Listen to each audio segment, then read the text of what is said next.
Hello everyone. तो आज है हमारी जर्नी का और एक दिन और आज देखते देखते 55 दिन से पूरे हो गए हैं 56 दिन पे। पता नहीं चला कब इतनी जल्दी हमारी जर्नी यहाँ तक पहुँच गई।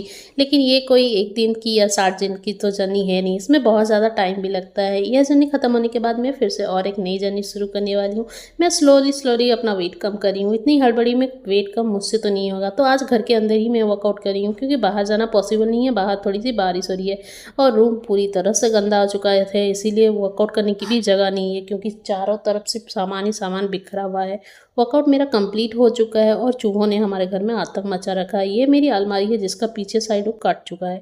वर्कआउट करने के बाद मैं यहाँ पे ले रही हूँ एप्पल साइडर विनेगर, जो कि मैं कभी कभार ही लेती हूँ, ज़्यादा मुझे पसंद नहीं है इसलिए मैं नहीं ले सकती और मुझे थोड़ा अजीब टेस्ट लगता है। और खाने में बना रही हूँ भुजिया, जो कि मेरा बन के पूरा पूरी तैयार हो गया। और आज मेरा लंच और ब्रेकफास्ट एक ही साथ हो रहा है, जिसमें है 2 मिनट की रोटी, थोड़ी सी दाल और थोड़ी सी भुजिया। वीडियो अच्छा लगे तो प्लीज़ लाइक कीजिए। Bye bye.